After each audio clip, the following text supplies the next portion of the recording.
este diálogo. Nos acompañan hoy los 3 miembros del directorio de la autoridad, así como también el director de investigaciones, que responderán las preguntas enviadas ya con prioridad por los participantes inscritos. También responderán preguntas que de las personas de los participantes que no hayan enviado, y también recordamos los que nos siguen por streaming, que también podrán depositar sus preguntas en los comentarios, los cuales también nos harán llegar y las estaremos respondiendo de acuerdo a las limitaciones del tiempo. Bueno, las autoridades que nos acompañan hoy realmente no necesitan presentación. Antes que nada, quiero un fuerte aplauso para todos por lo que fue la preparación de este evento, que creo que fueron meses de trabajo intenso, todo el día. Realmente un esfuerzo también del equipo de abogacía que está al pie del cañón para crear la competencia del país. Algo que realmente hace unos 4 años era una materia desconocida, pero que hoy en día suena cada vez más. No solo en el sector privado, en las universidades ya hay esta necesidad de crear, de generar y de tener más conocimiento, lo cual también se fue reflejado en lo que fue la transmisión hoy y el número de ensayos que fueron enviados. Bueno, pero como si tenemos que seguir con las formalidades, voy a presentar a cada uno de los participantes. ¿Cómo? Sí. Nos acompaña el doctor Rolando Díaz. El doctor Rolando Díaz es actualmente el presidente del directorio. Es abogado por la Universidad Católica de Nuestra Señora de Asunción y especialista en Derecho a la Competencia por la Universidad Carlos III de Madrid. También cuenta con estudios posgrado en el programa de doctorado sobre aspectos fundamentales de Derecho Internacional privado de la Universidad de Alcalá de Henares. Seguimos con el licenciado Eduardo González. Eduardo es economista de profesión y con una maestría en Economía y Regulación por la Universidad de Barcelona. Desde 2021 forma parte del directorio como miembro titular de la CONACOM. Seguimos con el licenciado Eduardo Barros, que es el miembro directorio de abril de 2022, vamos a decir más reciente porque no está poco tan reciente. Es administrador de empresas y contador público por la Universidad Católica de Nuestra Señora de Asunción y cuenta con varios cursos de especialización en Derecho Comercial Europeo y buenas prácticas en materia de libre competencia. Completa este foro el director de investigaciones, el doctor Ricardo Avilán, quien está en el cargo desde mayo 2022. Ricardo es abogado y escribano público, realizó una maestría en Derecho Civil y Comercial en la misma universidad y también un doctorado en Derecho Público con énfasis en gobernabilidad. Bueno, vamos a hacer lo que nos compete el día de hoy, que son las preguntas, e iniciar este diálogo abierto con las autoridades. Antes de la primera pregunta, solo quiero mencionar que es importante notar que no solamente fueron abogados que enviaron preguntas. Tenemos preguntas de psicólogos, recibimos preguntas de licenciados en Tecnología de Producción, también de ingenieros agrónomos, lo cual refleja también el interés multisectorial y en distintas industrias de lo que es la competencia y lo que sería la promoción de esta cultura en el país. La primera pregunta la dirijo al doctor Rolando. La pregunta sería, hoy quiero hablar un poco de lo que sería la obligación o el requerimiento de presentar cierto tipo de informaciones. También mencionar un poco cuáles serían las consecuencias de no contestar estos pedidos. Pero la pregunta es, ¿podría esta negativa basarse en el carácter de confidencialidad de la información? No, la respuesta tiene que ser claramente que no, porque la misma ley de defensa de la competencia y su reglamentación establecen un procedimiento para la declaración de confidencialidad de la información que reúna ciertos requisitos como para ser considerada confidencial. De hecho, hemos tenido algún caso en que alguna empresa ha planteado ante un requerimiento de la CONACOM que no podía presentar la información porque esa información tiene un valor comercial sensible alto. De hecho, esa es una de las causales o una de las razones o una de las motivaciones válidas para que se declare la confidencialidad. Lo que se debe hacer en todo caso es presentar la información, solicitar de conformidad con la norma la declaración de confidencialidad y la CONACOM le va a dar el tratamiento de confidencial a esa información proveída por una empresa. Pero en todos los casos la información debe ser proveída. ¿Puedes decir un poco lo que serían las sanciones para que el público conozca realmente? O sea, ¿qué pasa si este requerimiento no es cumplido por la empresa? En este momento, cuando la empresa que está, por ejemplo, en un proceso de concentración o cuando la empresa es investigada, Si no cumple con el deber de colaboración, puede ser sancionada en hasta 300 salarios mínimos, 300 jornales mínimos y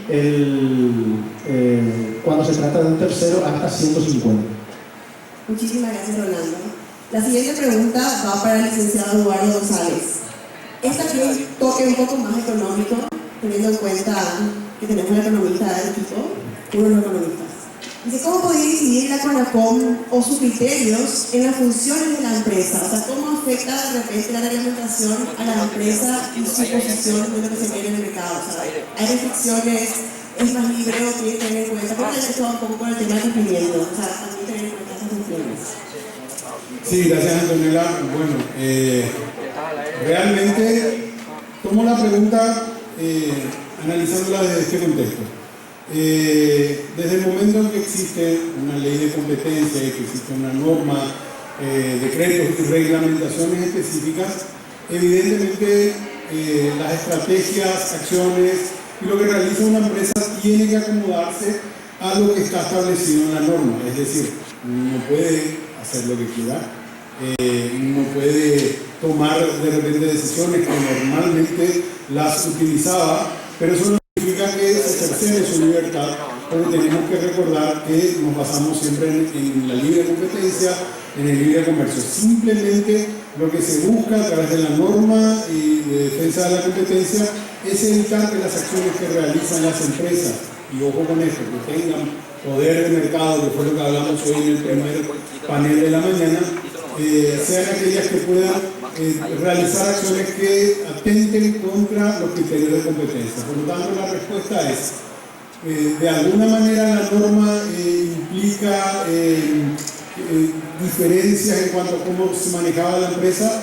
Sí, porque hoy existen unas normas, existen reglamentaciones, existen cuestiones que pueden hacer y no lo pueden hacer. No todas las que tienen posición dominante. Muchas gracias, Eduardo. La siguiente pregunta es para el tocayo, licenciado Eduardo Barro. Una pregunta es bastante especial, teniendo en cuenta que son el miembro más reciente del directorio, pero eso que ¿cuáles son los criterios y los desafíos para los próximos 5 años de la CONACOM? Gracias, Antonella. Bueno, creo que un desafío que cubre un paraguas lo siguiente sería, durante el día de hoy escuchamos muchas veces que nos definían como Nobel, una Nobel institución, Nobel grupo. Esperemos que en los próximos 5 años, cuando hablen de la CONACOM, ya nos traten de Nobel, ya seamos maduros, ya hayamos desarrollado lo que necesitemos desarrollar para no caer dentro de la excusa, entre comillas, o calificativo de Nobel. Y dentro de eso creo que uno de los principales desafíos que no pueden esperar es el uso de tecnología para, tanto para procesos y para la administración de la institución. Creo que eso es algo que tenemos que hacer lo antes posible. Creo que permear el currículum de las universidades con lo que es la libre competencia es un desafío que, si bien tal vez no es una responsabilidad directa de la CONACOM, creo que si no lo hacemos nosotros es muy difícil que ocurra.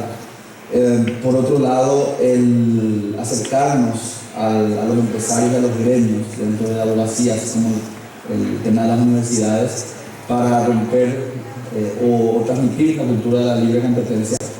Y finalmente, creo que un gran desafío como institución de libre competencia que se nos va a venir, que ya hoy estuvo hablando Esteban Greco sobre eso y algo que está ocurriendo en otros lugares, es lo que es la economía digital y el metaverso, ¿verdad?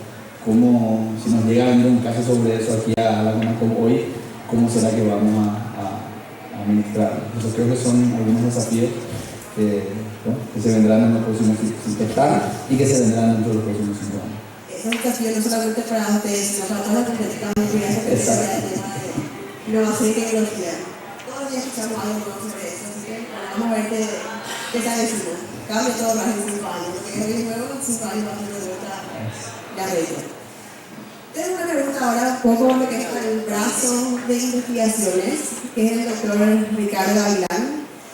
Esta pregunta va un un poco más sobre los mecanismos de investigación que tiene la dirección y si estos mecanismos garantizan la libre competencia en los distintos ámbitos del comercio. ¿Cuáles serían? O sea, ¿cómo pueden hacer como para tener una cierta impermeabilización dentro de los casos, de los criterios? ¿Cuáles serían estos mecanismos? Sí, bueno, en primer lugar, muchas gracias, Antonella, y también agradecer a los demás compañeros de este panel. Esto tiene varias formas en las que se podría encarar la respuesta a esta pregunta. Quisiera empezar un poco por la incidencia que tiene, y que fue la pregunta que respondió el presidente del directorio, porque quiero aprovechar esta oportunidad para también reflexionar sobre algunas cuestiones con ustedes. Uno de los mecanismos con los que nosotros contamos para hacer la labor de investigación, dentro un poco de lo que decía Antonella, este órgano, este brazo de instrucción de investigación, que es la dirección de investigación, vale la redundancia, justamente se da en el marco de actuaciones preliminares y ya una labor de investigación donde tenemos mayores requerimientos y formalismos procesales una vez que se solicita la apertura de una investigación por la eventual comisión de una práctica anticompetitiva o de alguna conducta que esté prohibida por la ley de competencia. Y hago mías en ese sentido las palabras que utilizaba Carlos Centurión, mi compañero de la dirección de investigación, cuando él hablaba un poco de la provisión de información en forma rápida, a tiempo, de manera tal a que nosotros podamos realizar nuestra labor de investigación con mayor eficiencia, con mayor eficacia, y que esto tenga un resultado más satisfactorio. Una vez que nosotros tenemos la información que requerimos y que obtenemos de múltiples formas, esto sufre un análisis desde el punto de vista jurídico y desde el punto de vista económico. Por eso es que la labor que realizan los economistas de la Dirección de Investigación, determinando mercados relevantes, definiendo un poco desde la fase económica el poder de mercado, en otros casos el poder de compra, para que nosotros, con el doctor Manuel Dos Santos, que es el director de investigación adjunto y que es el otro abogado de la Dirección de Investigación, junto con mi persona, le damos un poco ese ropaje jurídico a toda esa descripción económica de los fenómenos que se realizan. Ahora bien, tropezamos todavía con bastantes obstáculos y que tienen que ver con lo que decía el presidente. No hace mucho tiempo nosotros requeríamos información en el marco de actuaciones preliminares, estudiando un poco la conducta en ciertos mercados, y recibíamos respuestas de lo más variopintas. Desde que es información sensible desde el punto de vista comercial, como lo decía el presidente, hasta algunas todavía más arrojadas desde el punto de vista jurídico, y que compartíamos en reuniones previas a este evento con los colegas de otras oficinas de competencia de la región, donde se hablaba un poco de que les pasaba lo mismo. Hablaban, en algunas respuestas recibimos el argumento de que la información que nosotros requerimos viola derechos constitucionales como la inviolabilidad de la información privada u otras que tienen que ver con cuestiones del debido proceso, que las empresas no pueden declarar sobre cuestiones que le pueden incriminar en procesos reprochables desde el punto de vista administrativo, desde el punto de vista judicial, ¿verdad? Y esto es un poco una reflexión que quiero hacer con ustedes, aprovechando este momento, y perdónenme la extensión. La CONACOM en general y la Dirección de Investigación en particular mal podría, como lo dice el doctor Dos Santos, y de vuelta lo voy a parafrasear, mal podríamos nosotros erigirnos en jueces de la constitucionalidad de las normas que nosotros administramos. Para eso está la Sala Constitucional de la Corte Suprema de Justicia. Ahí deberíamos dirimir esas discusiones. Mientras tanto, la Dirección de Investigación en particular tiene que aplicar las normas que por ley se encuentran facultadas y obligadas a ejecutar y a cumplir. Entonces un poco esa es la labor, en primer término, lo que les puedo contar, que hacemos nosotros como dirección de investigación y que tiene un poco directa incidencia con todo lo que hace la CONACON. Muchísimas gracias. Muchísimas gracias a vos, Ricardo, por dar tan detallada, con tan detalles criterios que están buscando por los mecanismos de investigación. Terminamos la primera ronda, que son las preguntas que ya teníamos, pero como es un diálogo abierto, queremos dar la oportunidad a los que nos acompañan hoy acá, para que puedan también expresar preguntas, comentarios, algo que quieran mencionar sobre la labor, sobre la misión, sobre la promoción de competencia. Esta es una oportunidad muy buena, que se da una vez al año, generalmente, porque tenemos acá las 4 autoridades máximas de CONACON y allá tenemos una primera pregunta. Buenas tardes, les saludo, me parece genial, vamos a decir, iniciar una institución así que pueda controlar la competencia dentro del país. Son 3 preguntas. Me gustaría saber cómo podemos enmarcar dentro de la competencia a las empresas estatales. Eso es uno. 2. ¿Cuántos funcionarios pertenecen a esta institución? Y 3. En el Paraguay hay competencia. Nada más.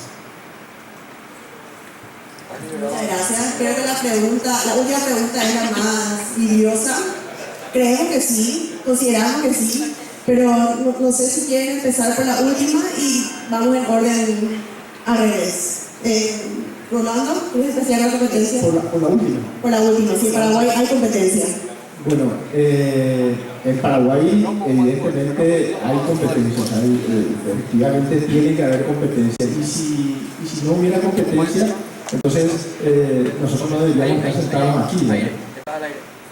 En términos absolutos, ¿no? Estoy hablando en términos absolutos claramente, ¿no? Evidentemente lo que sí puede haber son fallos en el mercado, por ejemplo, que se pudieran generar incluso o distorsiones en el mercado que se podrían generar incluso por cuestiones normativas, es decir, que el mismo Estado puede ser la causante de alguna falta o alguna restricción a esa competencia, o podría darse por alguna práctica o alguna conducta que sea también restrictiva de la competencia. Y bueno, ahí es donde entra el rol directo de la Comisión Nacional de la Competencia para investigar, atacar y sancionar este tipo de conductas con el único objetivo de volver, porque ese es el objetivo final, ¿verdad? Es decir, que el mercado recupere el dinamismo de la competencia. Respondo la siguiente también. Si les paso, respondo la siguiente. El número de funcionarios es fácil, somos 30 personas en este momento, incluidos los 4 que estamos aquí. Y finalmente, si las empresas estatales también caen, entiendo la pregunta es si caen también dentro del marco de la Ley de Defensa de la Competencia, la respuesta es claramente que sí también. Es decir, toda empresa estatal que esté en el mercado es sujeto de la Ley de Defensa de la Competencia. De hecho, así lo dice la Ley de Competencia. Menciona justamente las digitales, también son sujetos también a la Ley de Competencia. ¿Alguna otra pregunta del público? Sí. ¿Está liberado también para buscar gente del público? ¿El micrófono? Sí.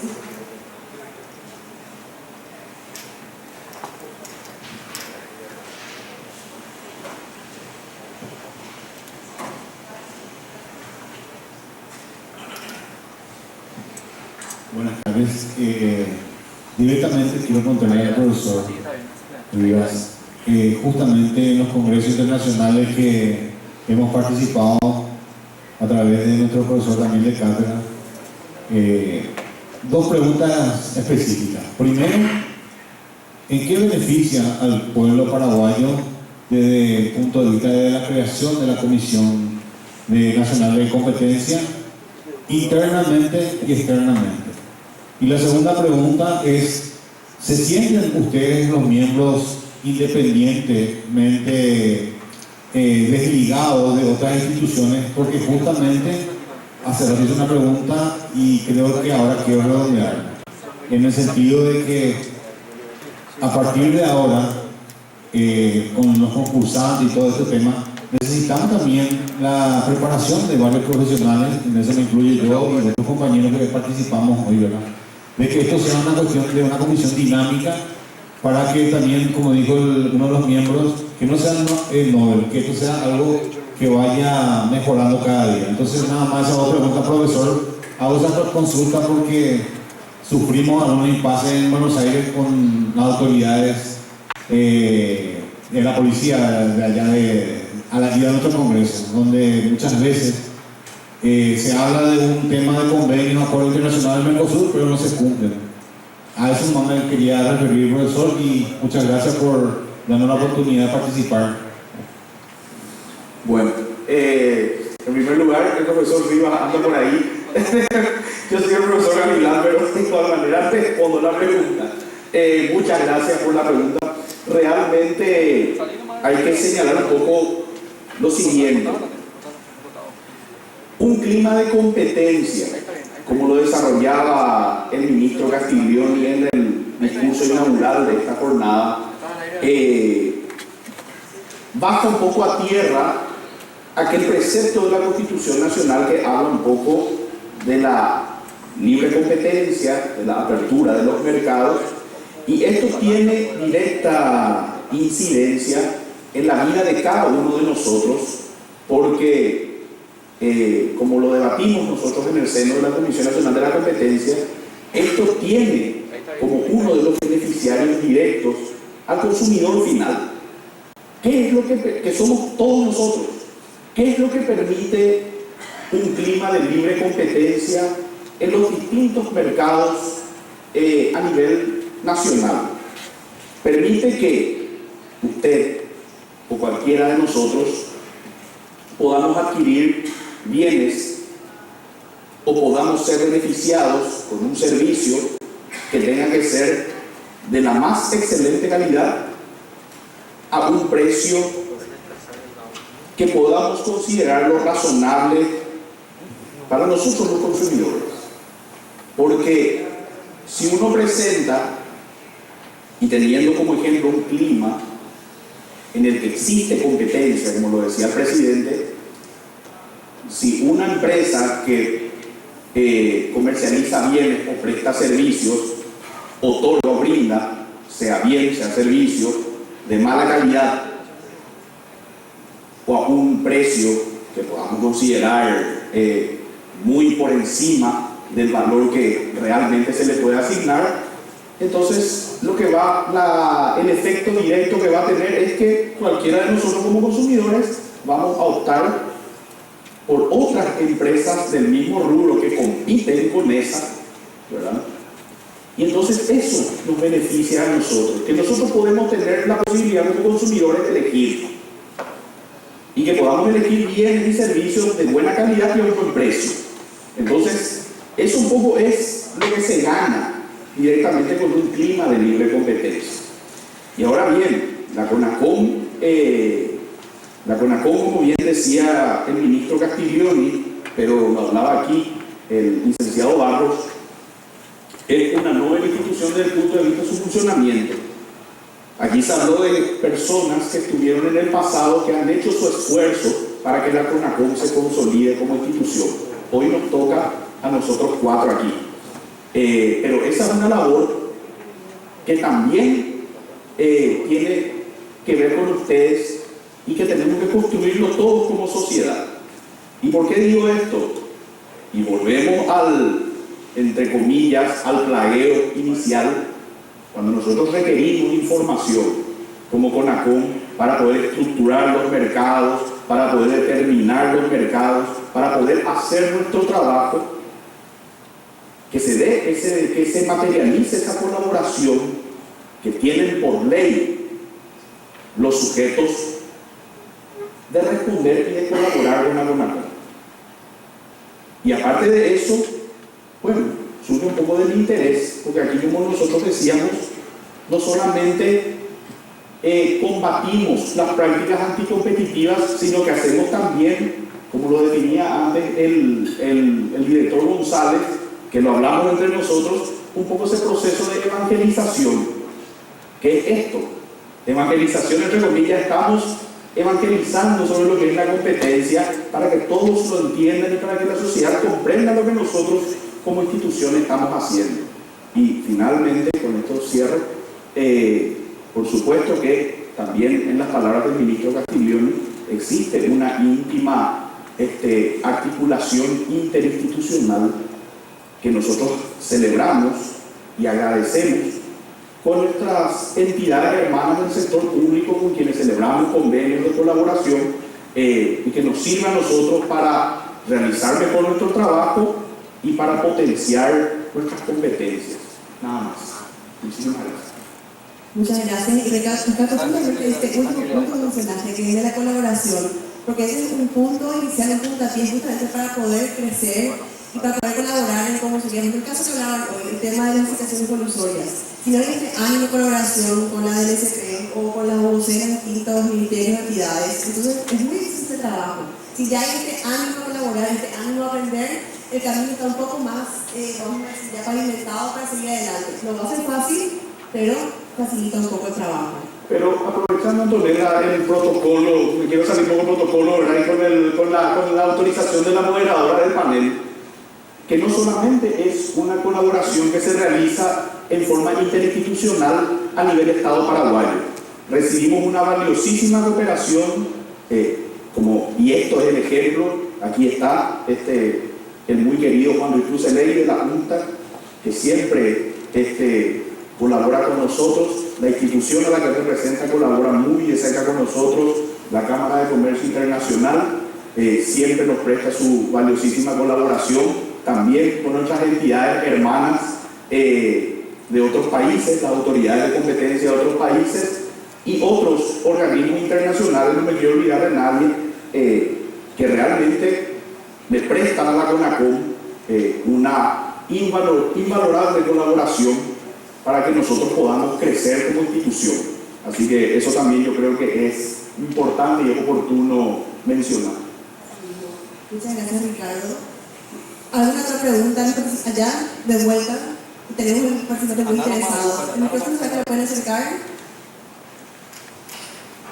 Al señor en la última fila.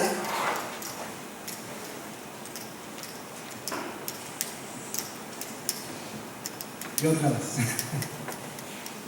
Muy interesante el trabajo que están realizando.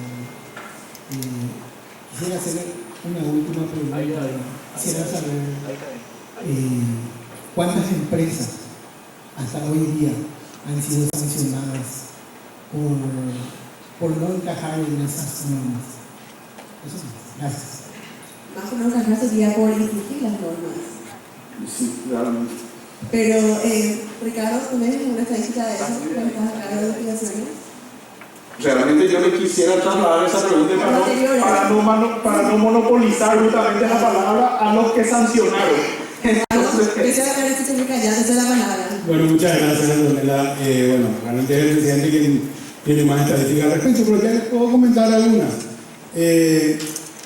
Para poder entender, en el ámbito de aplicación de la ley, no estamos hablando simplemente de una sanción específica por una actividad. Hay abuso de posición dominante, hay infracciones a incumplimiento de condicionamientos, hay alguna infracción que es al deber de colaboración, que es lo que estábamos recién hablando. Y en tal sentido, para dar algunos datos, un emblema de combustible ha sido sancionado por la CONACOM por haber infringido los condicionamientos que habían sido impuestos en un condicionamiento. Está en la página web y es pública, o sea, puedes entrar y puedes bajarlo y puedes verlo. La empresa Tigo ha sido sancionada por CONACOM también por haber infringido los condicionamientos en 3 ocasiones. O sea, son tres sanciones que ha tenido.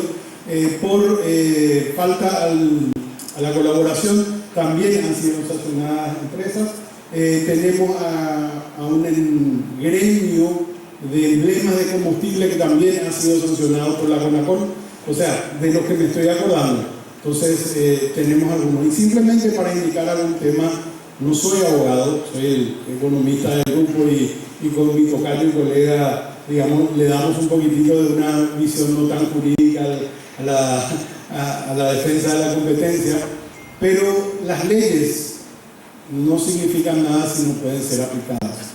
Y eso no lo hablo como abogado, lo hablo como un ciudadano normal. O sea, no porque exista una ley de competencia ya es perfecto y ya todo tiene que funcionar. Si fuera por eso no tendríamos contrabando, no tendríamos crímenes y no tendríamos robos. Hay que generar, llamémosle de alguna manera, el músculo suficiente para que la autoridad de aplicación pueda realmente hacer cumplir la ley. Una de tus consultas fue cuántas personas somos. Somos 30, poquísimas. Pero en comparación con lo que trabajaron las 3 personas que estuvieron sentadas esta mañana, el doctor Carlos Filartia, Fabricio Castiglioni y Miguel Núñez, que fueron los 3 primeros directores de la CONACON, creo que ya eran 4 o 5 personas, y hace cuestión de 4 años atrás. O sea, no digo que hoy estamos súper bien, pero estamos mucho mejor que de tiempo atrás. De las 30, ¿cuáles son técnicos? Yo te diría que el 95 96%, y todos tenemos que hacer 2 o 3 actividades para poder cumplir. O sea, parafraseando un poco, hay una película que se llama 300 y hablaba un poco de la mitología y de los espartanos, y decía, ¿cuánto? Ellos son 1 millón y nosotros somos 300, somos más soldados que otros, porque todos somos soldados, ¿verdad? O sea, en este caso en CONACON todos hacemos el trabajo, la mayoría son técnicos, y la gente que te está pasando el micrófono hace trabajos, hace dictámenes, hace análisis, porque todos tenemos que hacer 2 o 3 cosas. Creemos que vamos a ir creciendo, como dijo mi tocayo, ya estamos cansados de decir que somos noveles, así que probablemente dentro de poco tiempo más vamos a poder contar, no solo con mayor músculo, sino con mayores cosas para contar.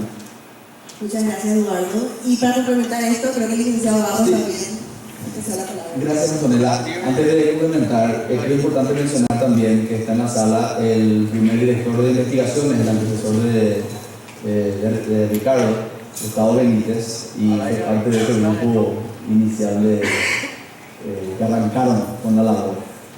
Quería complementar, viendo la curiosidad de algunos de los participantes sobre datos estadísticos y de las cosas particulares que hacemos, no quería dejar pasar la oportunidad de promocionar nuestra página web. La página web de la CONACON tiene todas y cada una de las resoluciones desde el inicio de la CONACON, con todo el justificativo técnico detrás de cada una de esas resoluciones. Así que les recomiendo que ingresen a la página web y puedan estudiar lo que son las resoluciones. Están cuando sacamos estudios de mercado, cuando sacamos opiniones, está todo colgado en nuestra página, y realmente es un material muy rico en contenido técnico para el análisis de todos los casos que está analizando la CONACON o que analizó la CONACON. Era simplemente esto. Gracias, Antonio. Gracias, Eduardo. Y para complementar, les vuelvo otra vez la introducción de Ricardo, ¿qué es la estadística? Así que ¿cómo es? Me pasaron la información. Hoy en día existen 8 casos de sanciones, sea a empresas o sea a gremios de distintos rubros, de distintos segmentos, sobre distintos conceptos. Como decía, incumplimiento del deber de colaboración, incumplimiento de condicionamientos que se dieron en el marco de operaciones de concentración.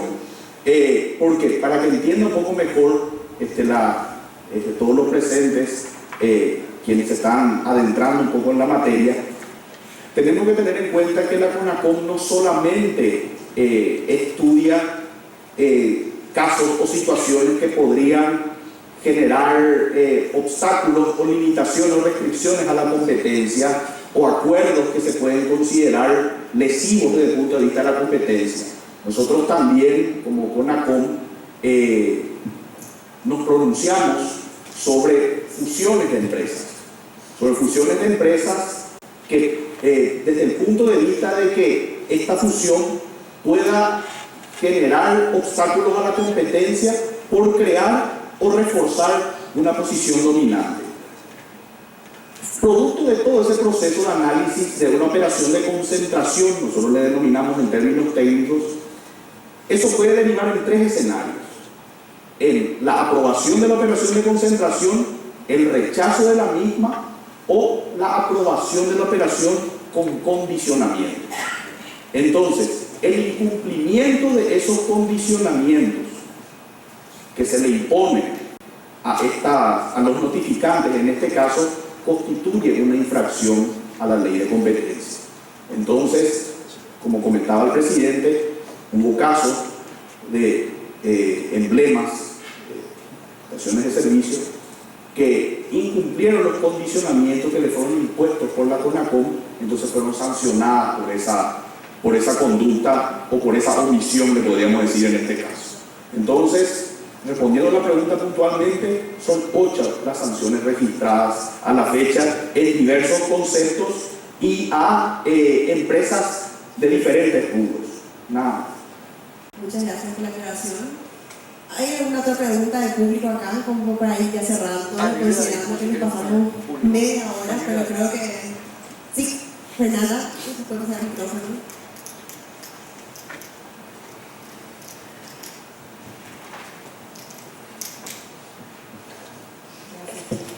Yo quisiera aprovechar un poquito que el doctor mencionó el proceso de control de concentraciones para hacer una consulta que quizás es un poco reiterativa de mi parte, porque en todos los paneles aprovecho el espacio para hacer la consulta, que tiene que ver con el proceso de consulta y control de concentraciones para aquellos casos donde la operación en sí no prevé que haya efectos a nivel local. Lo ocurre normalmente en operaciones que son range to range, que circunstancialmente las empresas que se van a fusionar tienen sucursales acá en Paraguay que disparan los umbrales que están establecidos en la ley de competencia, los umbrales objetivos, ¿verdad?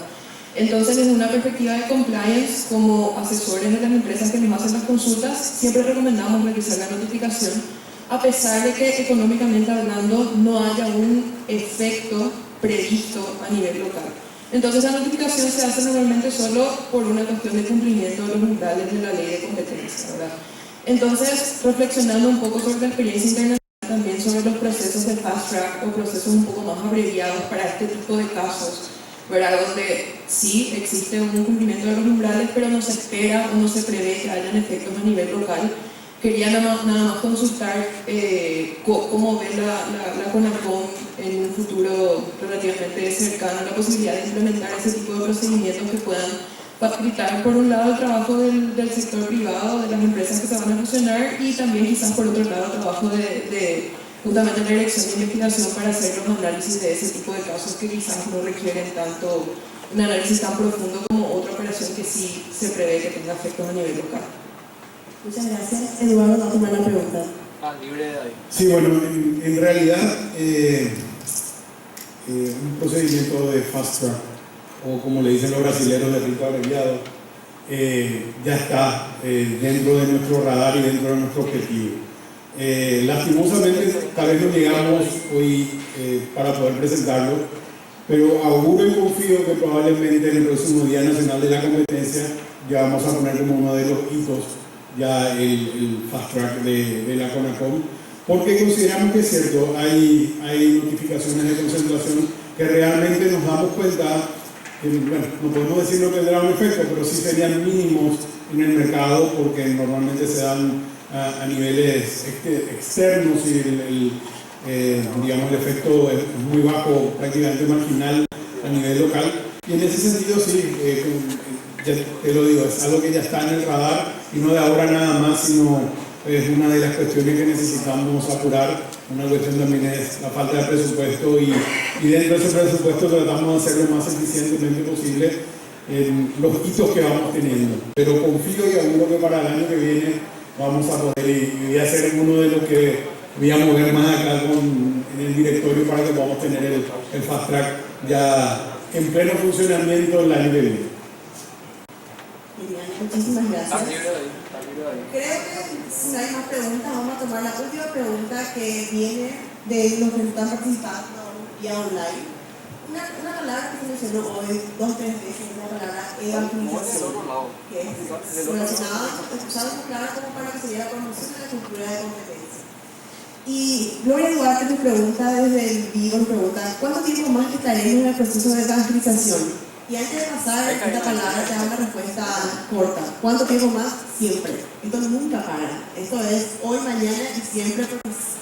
No, es un trabajo que va al contrario, va creciendo el trabajo porque van cambiando los mercados, hay mucho dinamismo, es un trabajo que siempre continúa y no se acaba. Rolando, te cedo la palabra para... ¿Dónde fuimos?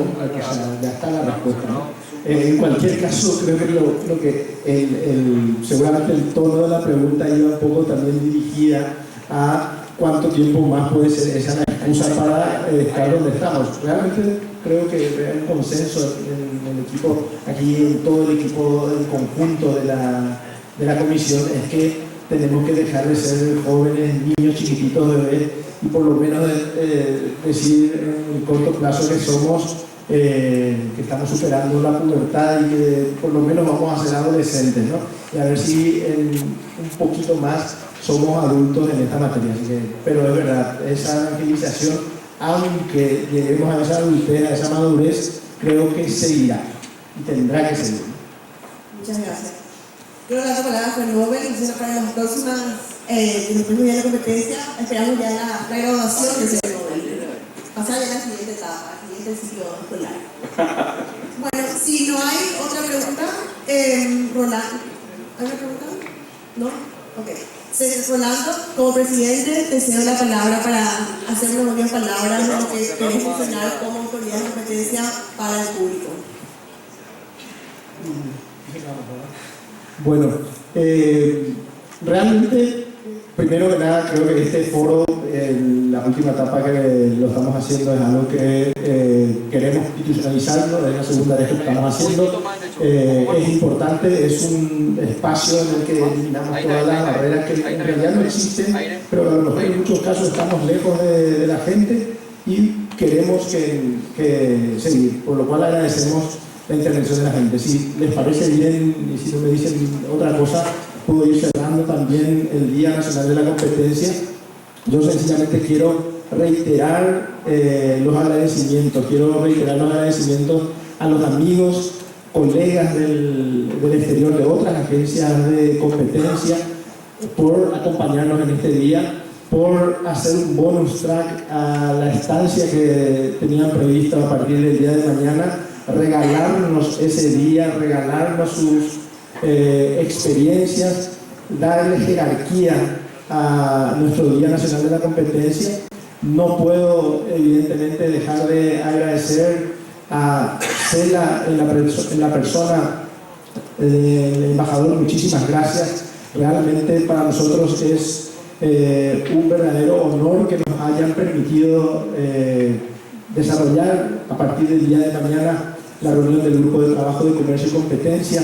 Así que muchísimas gracias nuevamente y gracias por también el bonus track de el día de hoy, aquí acompañarnos, colaborar activamente, hacer posible que podamos estar el día de hoy aquí, y por supuesto al partner de Cela en esta actividad, representada en este caso por Juan Luis Fuseley, un amigo de la casa.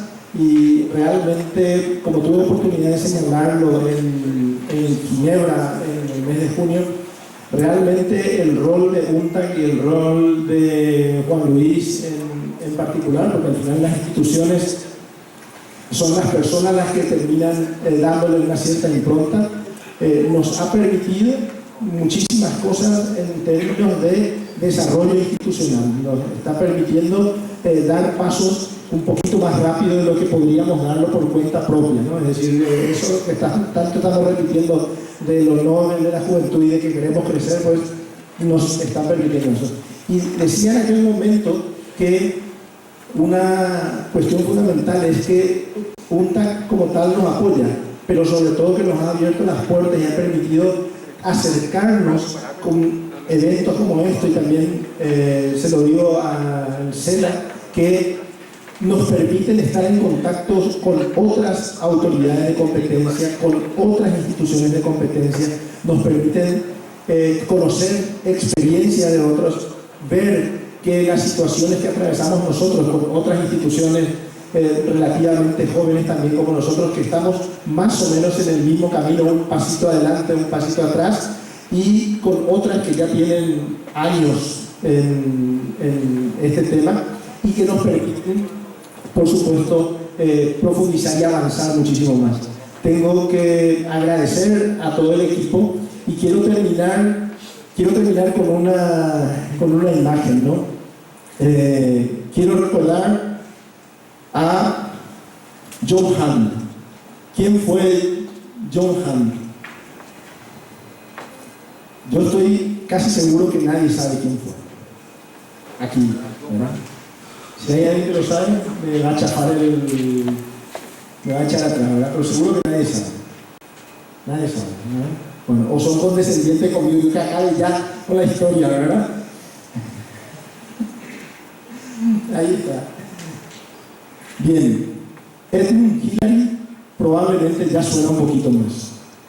Hillary en 1953 fue la primera persona en coronar el Everest. ¿Sí? Llegó, fue la primera persona en llegar. Pero no hubiera llegado sin John Hammond, que fue el líder de la expedición y que se encargó de hacer posible esa realidad. Hoy que nosotros estamos sentados aquí, esta realidad no hubiera sido posible sin el equipo. Yo de verdad les pido al equipo, a los que estamos aquí, porque además hay otros Han en la oficina, y les pido por favor que se pongan de pie. Me encantaría darles un caluroso aplauso y agradecerles por el esfuerzo, por el trabajo, por las ganas y el compromiso que le han puesto a esta actividad y que le van a seguir poniendo en el día a día. Muchísimas gracias.